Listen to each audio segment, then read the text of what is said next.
Why nobody talks how boring it is to be without internet. Everybody talks about I quit social media for 30 days and that was amazing. It changed my life. I become completely new person. Of course you are. I mean, you isolated yourself from the news, doom scrolling, toxic comparison, and influencers who try to sell you something. You became someone who is about to be extinct. People who knew better life. You see, I spent a few days without internet, not on purpose, just because I didn't have money to pay for that, as I am a YouTuber now. So yeah, I spent a few days without internet. The first day, I thought, oh wow, that would be fun. Okay, that's a great challenge and it's gonna be cool. Maybe I would be even more productive. You know, I would film more, I would write more, I would spend time with my friends more. I would, I don't know, try 100 hobbies. So I even thought, why would I need internet at all? But hang on, how it all started. First day, I spent a few hours on cleaning my apartment in silence. Usually I would play YouTube music, but no internet, remember? So yeah, I spent a few hours in silence and that was quite therapeutic, right? As I realized I have so many unsolved questions, as well as so many good ideas. You know how they say that doing routine, boring work will help you to declutter your mind and structure things in your head. So not only that, but doing boring stuff actually fostering your creativity. I guess it's because your mind gets so bored, so it tries to entertain itself by generating different ideas. And that's exactly what happened to me. During cleaning, I wrote down all my thoughts, and at the end, I had a few cool ideas for my YouTube videos and also a clean apartment. Okay, so this is the benefit then. This is the benefit of not having internet, right? And then that's it. That's it. Remember I told you that I expected a boost of productivity? Yeah. So I went to bed around 8 p.m.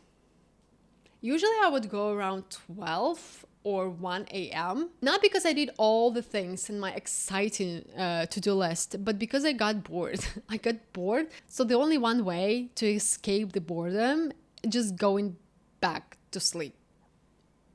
So the next day, I woke up around 7 a.m., which was already disappointed because usually I would wake up around 8 or 9. So I had an extra hour for myself, which could be amazing if I knew how to use it. Okay, then I had my cup of coffee. Thanks God, my coffee machine doesn't need internet. Then I wanted to read my book, but I remembered that I'm in immigration, so I don't have my paper books here. Also, I'm not allowed to enjoy my life. So I try to do some hobbies. But my hobbies are reading books and watching movies. And also dancing, but it's only on Fridays. Do you see how dramatic that is? Then I played with my cat. It was around 3 p.m. and we finished by 3:15. I guess she got bored as well. Then I wanted to try this 100 new small hobbies and I was done by 3:30-ish. Because I realized I have no interest in any of them, and also I don't have internet, so I can download this list of 100 hobbies from Pinterest. So I called my grandma. We had a nice chat, yeah, and then I called my another grandma.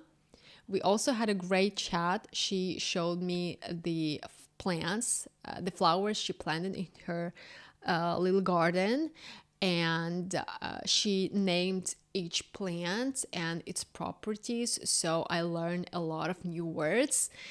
Then I called my mom and she asked me about the grandkids, and I was like, okay, that's enough of family talks. So this is so bad, right? To be without internet, as you have to talk with your family Around 5 p.m., I went on an Indian joke, hope that it will save my back after sitting a lot of time at the computer. It didn't help. I guess it should be a regular thing. But I did feel this strange feeling, of cultivating a healthy habit. It was exciting and frightening at the same time. As now you need to find time to maintain this new habit. And usually I don't have time for that. Wait, let me tell you actually what I did in one day when I didn't have internet. I cleaned my entire apartment. I had 3 conversations with my family members. I learned the name of the plants and its properties thanks to my grandma. I played with my cat and I even went on a joke. Also cultivated a new habit, hopefully. And I'm sitting here calling this boring? Do you see how messed up that is? These are actual human experiences, connection, learning. But my brain is like, oh yeah, but where is the dopamine? Do you think that's fun? Do you think talking to your family is fun? Oh my gosh, have you seen these 5 new reels recommended by Instagram? Have you seen this new celebrity story that is promoting on YouTube? And you care about those plants? Who cares about them at all? They're gonna be extinct in like few years or so. So by day 3, I paid for the internet. Not because I'm weak or addicted, but because I realized uncomfortable truth. Having time and knowing what to do with this time are completely different things. And here's what I learned. I don't think it's normal to feel less excited about spending time without internet than I do about scrolling. But I also realized that it's okay to have internet because I'm a discoverer. I like to find answers right away when I'm curious about something. When my grandma told me about those flowers, I was like, okay, I should search for them in Google. Can I plant some of them in the house? So that was my first thought. That's curiosity. It's not addiction. This is how I learn things. And nowadays, this is faster and easier to learn them through the internet or, I don't know, social media. I personally don't use social media as a way to relax. I don't understand when people say, oh, this is the way how I relax after a hard working day. I don't find it relaxing at all. Have you tried scrolling for a few hours? How do you feel after that? I feel like a piece of shit. Like I feel I'm drained, or like someone, like the vampire took blood out of me. I don't know. I feel exhausted and also nauseous, right? Is that a word? Nauseous. So I don't use it in a way to relax, but I do use it in a way to maybe have inspiration or get new ideas. I try to learn how to use internet only as a tool. And tools aren't bad. It's only about the way how you use them. And let's be honest, guys, there are a lot of people out there for whom being online is the only one source of connection. That's how they meet people, how they even find love partners, or I don't know, that could be their work or their hobby. And that's valid too. So yes, there is nothing to do without internet. Nothing except of talking to your loved ones, spending time with your hobbies you can do offline. I don't know.